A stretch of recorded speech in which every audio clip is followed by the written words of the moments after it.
ककड़ियाँ तो आपने खाई होंगी, आप कहेंगे, जी हाँ कई मर्तबा तो भई ककड़ियाँ आज ही नहीं आज से 1300 साल पहले भी बड़े शौक से खाई जाती थीं और बच्चे तो इन्हें बहुत पसंद करते थे। ऐसे ही बच्चों में एक छोटी सी बच्ची थी जो इराक के शहर कूज में रहा करती थी।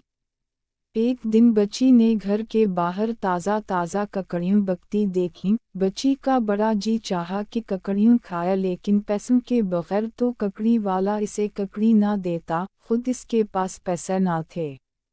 वो रोती हुई घर आ गई और अम्मी से जिद करने लगे कि ककड़ियाँ खा आगी। बच्ची के अब्बू इन दिनों खासी परेशानियों से दो चार थे। अम्मी तो बड़ी मुश्किल में पड़ गईं, पैसे कहाँ से लाएं। इधर बच्ची थी कि जिद किया जा रही थी, अम्मी ने मना किया तो चीख चीख कर रोने लगी। बच्ची के अब्बू बैठे देख रहे थे, इनसे मासूम बच्ची का रोना देखा ना गया। इन्होंने सोचा कि कहीं से मदद मांग ली जाए, कोई थोड़ी सी रकम दे दे तो घर में खाने पीने का कुछ सामान आ जाएगा और बच्ची को ककड़ियाँ भी मिल जाएंगी।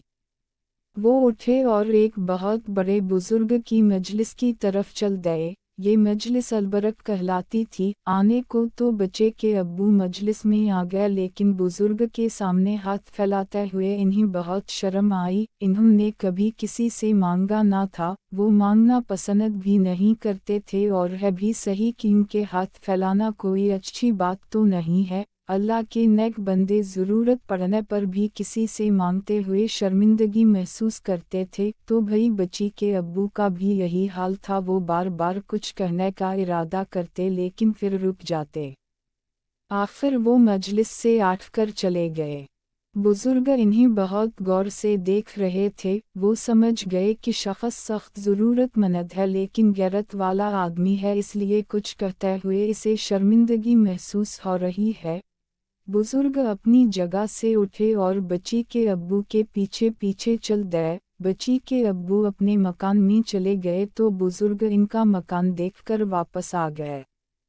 रात हुई तो बुजुर्ग इस बच्ची के मकान पर पहुंचे। खासी देर हो चुकी थी और अंधेरा छाया हुआ था। बुजुर्ग ने मकान का दरवाज़ा खटखटाया। बच्ची के अब्बू बाहर निकले। अंधेरे में पहचान ना सके कि कौन आया है। इतनी देर में बुजुर्ग ने मकान के दरवाजे पर एक थैली रखी और ये कहते हुए फौरन वापस चले गए। देखो तुम्हारे दरवाजे पर थैली पड़ी हुई है, ये तुम्हारे लिए है।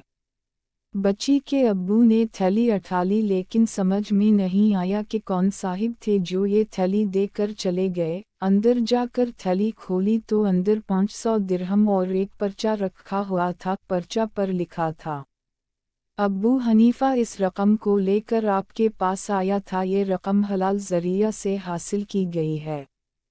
कुछ समझे आप? अब्बू हनीफा कौन थे?